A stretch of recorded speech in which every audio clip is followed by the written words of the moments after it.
نبی پاک صلی اللہ علیہ وسلم کی حدیث ہے مسلم میں طبرانی میں، حضور نے فرمایا آؤ میں تمہیں پچھلے زمانے کے ایک ایماندار نوخیز ولی اللہ کی بات سناؤں۔ پچھلے زمانے حضور نے فرمایا پچھلے زمانے میں ایک بادشاہ جادو کے زور پہ حکومت کرتا تھا۔ جب وہ ایک جادوگر اس نے رکھا ہوا تھا تو جادوگر اس کو جادو بتاتا، وہ جادو کے زور پر حکومت کرتا۔ جادوگر بوڑھا ہو گیا تو کہنے لگا بادشاہ کوئی نوجوان میرے پاس بھیج دے، اب میں بوڑھا ہو گیا ہوں میرا پتہ کوئی نہیں کب مر جاؤں۔ ایک نوجوان کی ڈیوٹی لگائی، بڑا زیرک سمجھدار، اپنے رعایا میں سے چن کے جو ذہین فطرت مزاج بچہ تھا وہ اس نے لگایا۔ اللہ کے محبوب علیہ الصلوۃ والسلام فرماتے ہیں بچہ جادو سیکھنے لگا، وقت گزرنے لگا۔ بچہ جب جادو سیکھنے جاتا تو رستے میں ایک راہب بھی تھا جو انجیل جانتا تھا، وہ اللہ اللہ سکھاتا، لوگوں کو حضرت عیسیٰ علیہ السلام کی تعلیمات سے آگاہ کرتا۔ اس نے دیکھا کہ یہاں بھی لوگ اکٹھے ہیں تو وہ بچہ اس راہب کے پاس بھی اٹھنے بیٹھنے لگا۔ اب جب اس کے ساتھ اس کی گفتگو بڑھنے لگی تو اس کو باتوں میں لذت آنے لگی۔ اس نے راہب نے پوچھا کہ تو کون ہے اور کس طرح سے آیا ہے، کیا تیرا معاملہ ہے؟ اس نے کہا جی میں جادو سیکھنے جاتا ہوں، آپ کی باتیں مجھے بڑی اچھی لگتی ہیں۔ اس نے کہا دین سیکھ، جادو سیکھنے والے کافر ہو جاتے ہیں، قرآن و حدیث سیکھنے والوں کو اللہ کامل ایمان عطا فرماتا ہے۔ فرمایا یہ سیکھ۔ بچہ بیٹھنے لگا، اس کے پاس آنے لگا، باتیں دل میں گھر کرنے لگی۔ ایک وقت آیا کہ مسلمان ہو گیا، اور مسلمان کیسے ہوا؟ بچہ کہتا ہے میں تجربہ کر کے ہوا۔ اب میں تھوڑا سا وقت جادوگر کے پاس بھی جاتا اور باقی سارا وقت وہاں بیٹھتا۔ میں ایک دن جا رہا تھا تو رستے میں اژدہا تھا، بہت بڑا سانپ تھا، رستہ روک کے کھڑا تھا۔ یہ حضور نے بیان کی حدیث۔ نبی پاک صلی اللہ علیہ وسلم فرماتے ہیں بچہ کہتا ہے کہ رستے کے اندر سانپ ہے، رستے بند ہے، لوگ چھتوں درختوں پہ چڑھے ہراش ہے۔ کہتے چھوٹا سا روڑا میں نے اٹھایا تو میں نے کہا اللہ اگر جادوگر سچا ہے تو اسے مار دے۔ چھوٹا سا روڑا میں نے پھینکا، اژدہا کوئی نہ مرا۔ پھر چھوٹا روڑا اٹھایا، میں نے کہا اللہ اگر وہ عالم سچا ہے تو اسے مار دے۔ اب جب میں نے روڑا مارا تو اژدہا مر گیا۔ میرے اندر سے گواہی آئی نہیں دین کی باتیں سچی ہیں، نہیں قرآن کی باتیں اسلام سمجھانے کے لیے عرض کر رہا ہوں، اگرچہ اس دور میں انجیل تھی۔ اللہ رسول کی باتیں اچھی ہیں۔ کہتے میں مسلمان ہو گیا، اب میں نے راہب کے پاس ہی رہنا شروع کر دیا، جادوگر کے پاس چھوڑ دیا اس بچے نے آنا۔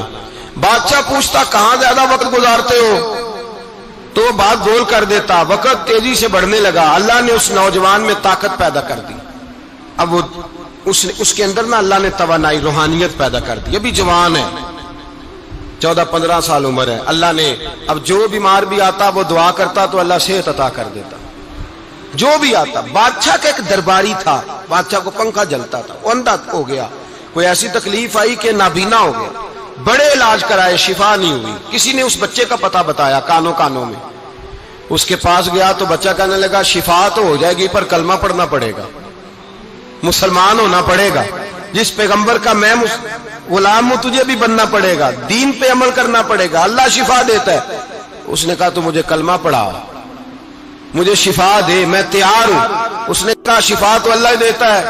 اس نے اللہ تبارک و تعالیٰ کا ذکر کر کے دعا مانگی، یہ مسلم شریف میں حدیث ہے، طبرانی میں موجود ہے۔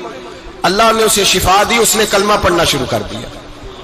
یہاں ایک نقطہ لکھا ہے ہمارے علماء نے، کہتے ہیں جب اللہ ولایت عطا کرتا ہے نا تو یہ سفید بالوں والے کا حصہ نہیں ہوتی۔ اگر جوانی میں کوئی آدمی توبہ کر کے تصوف کے رستے پہ چلتا ہے تو سب سے زیادہ ولایت اللہ اسے عطا فرماتا ہے، سب سے زیادہ ولایت اس کے پاس ہوتی ہے۔ ابھی اس کے بال کالے ہیں، چڑھتی جوانی ہے، دعا کی تو اللہ نے، اور حدیث پاک میں موجود ہے کوڑے آتے تو شفا یاب ہو جاتے، اندھے آتے تو شفا یاب، برس والے آتے تو اللہ سے دے، جوان ہے۔ بادشاہ کے پاس وہ واپس گیا، وہ جو آدمی جس کی آنکھیں ٹھیک ہوئی تھی۔ بادشاہ نے پوچھا کہ کیسے شفا ملی؟ تو کہنے لگا میرے رب نے شفا دی ہے۔ بادشاہ سجدے کراتا تھا، اپنے آپ کو منواتا تھا معاذ اللہ، کہنے لگا میرے علاوہ کون رب ہے؟ اس نے کہا وہی رب ہے جس نے تجھے پیدا کیا ہے، اور وہی رب ہے جس نے مجھے اندھے کو آنکھیں دی ہیں، وہی ہے میرا مالک۔ کہا اچھا تو مجھے نہیں مانتا؟ کہا نہیں میں اپنے رب کو مانتا ہوں۔ بادشاہ نے اسے سزا دی، ستایا، اس نے بچے کا پتہ بتایا، پھر بچے کو بلا کے ستایا تو اس راہب کا پتہ بتایا، راہب بھی قتل ہو گیا، نابینا بھی قتل ہو گیا۔ بادشاہ نے کہا سپاہیوں سے اس بچے کو لے جاؤ اور پہاڑ کی چوٹی پہ جا کے نیچے پھینکو تاکہ مر جائے. بچہ پہاڑ کی چوٹی پہ گیا تو ہاتھ اٹھا کے کہنے لگا یا اللہ میرے لیے نہیں اپنے لیے، میرے لیے نہیں اپنے لیے انہیں اپنی قدرت کے جلوے دکھا. میرے لیے نہیں، اللہ کے بندے اپنی جان بچانے کی دعائیں نہیں مانگتے، اپنے لیے انہیں اپنی قدرت کے جلوے دکھا. یہ دعا مانگی، جتنے لوگ ساتھ آئے تھے وہ سارے زمین پہ گرے اور سب مر گئے، پہاڑ سے گر کے مر گئے. بچہ واپس سیدھا بادشاہ کے پاس کہنے لگا لو بھائی میرے رب نے مجھے بچا لیا ہے. جوان کا ایمان دیکھو، میرے رب نے مجھے، بولو میرے اللہ نے مجھے ایمان کی گواہی دے رہا ہے، میں بچ گیا ہوں، تو جھوٹا ہے، میرا رب سچا ہے. اس نے کہا لے جاؤ اس کو دریا میں، کشتی میں بٹھاؤ، بیچ دریا کے جا کے دھکا دے دو. بیٹھے کشتی میں، دریا کے بیچ گئے، اور جب جا کے وہاں اس کو دھکا دینے لگے تو اس نے کہا اللہ میرے لیے نہیں اپنے لیے انہیں اپنی قدرت کے جلوے دکھا. بس ایک طوفان سا آیا، جتنے سپاہی ساتھ آئے تھے ڈوب کے مر گئے. وہ بچہ اٹھا اور سیدھا پھر بادشاہ کے پاس، اسی کے پاس کہنے لگا لو بھائی میرے رب نے مجھے بچا لیا ہے، تیرے پاس آیا ہوں. وہ کہنے لگا تو کیا مصیبت میرے گلے پڑ گئی ہے، کیسے جان چھوٹے گی؟ تو بچہ کہنے لگا اگر تو مجھے باندھے درخت کے ساتھ اور سارے ملک کو بلائے، لوگوں کو اکٹھا کرے، پھر تو مجھے تیر مارنا، میں تجھے بتاؤں گا کیسے مارنا ہے، میں مر جاؤں گا.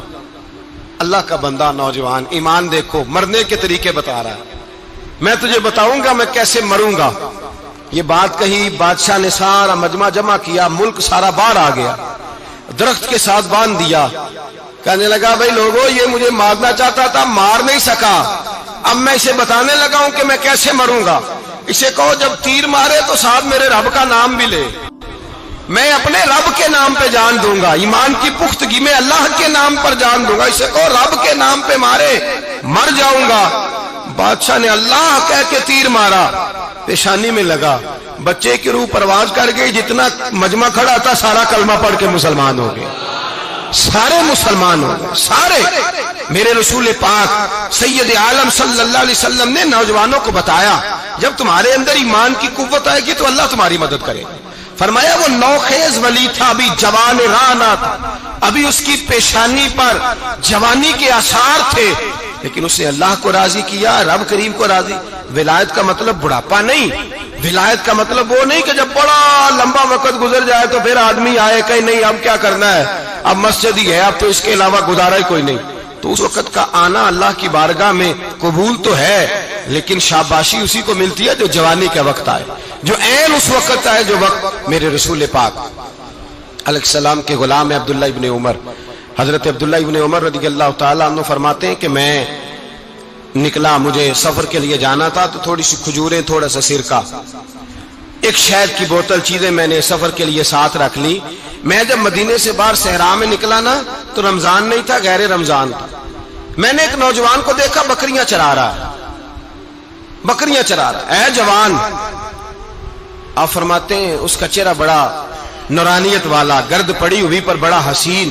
فرماتے ہیں میں نے اس کو کہا کہ آ جاؤ کھانا کھا لو، روزے بھی نہیں تھے. کہنے لگا نہیں میں نے روزہ رکھا ہوا ہے. فرماتے ہیں میں نے کہا پتہ کروں کہ نیرا نیک ہی ہے کہ پرہیزگار بھی ہے. نیک وہ ہوتا ہے جو نماز پڑھے روزہ رکھے، پرہیزگار وہ ہوتا ہے جو گناہ سے بچے، وہ پرہیزگار ہوتا ہے. کہا پتہ کروں پرہیزگار بھی ہے کہ نہیں. کہتے میں قریب گیا تو میں نے جا کے اس کو کہا بھائی تیری بکریاں بڑی پیاری ہیں، میرا دل کرتا ہے ایک بکری مجھے دے دو. کہتے وہ جوان، غربت بھی، پریشانی بھی، پر دامان توکل کی یہ خوبی ہے کہ اس پر پابند لگے ہوتے ہیں، دھبے نہیں ہوتے. غربت ہے. کہا جناب ایک بکری دے دو. آنے لگا جناب بکریاں میری نہیں، بکریوں کا مالک کوئی اور ہے. کہتے میں نے آزمانے کے لیے کہا کہ بکریوں کے مالک کو کہنا ایک بکری بھیڑیا لے گیا ہے، کہہ دینا بھیڑیا لے گیا ہے. تو کہتے اس نے میری طرف دیکھا، گرد سے اس کے بال لٹے ہوئے، آنکھوں میں روشنی، چہرے پہ اطمینان، لب و لہجے میں ایمان کی طاقت. نوجوان کہنے لگا حضور بکریوں کے مالک کو تو کہہ دوں گا بھیڑیا لے گیا ہے، جب عرش کا مالک پوچھے گا تو کیا جواب دوں گا، اللہ کو کیا جواب دوں گا. کہتے ہیں میں کانپنے لگا، اس کی بات سن کے واپس آیا، جو کام نکلا تھا وہ چھوڑا، واپس لوٹ آیا. میں نے پتہ کیا کس کا غلام ہے، پتہ چلا فلاں آدمی کا ہے. کہتے میں نے پہلے غلام خریدا، پھر پتہ کیا تیرے پاس بکریاں کتنی ہیں، اس نے کہا 400. کہتے میں نے مالک سے ساری بکریاں خریدی، پھر غلام کو بلایا، پھر وہ بکریاں تحفے میں دی، تحفے میں۔ کہنے لگا حضور یہ سارا کچھ مجھے کیسے ملا؟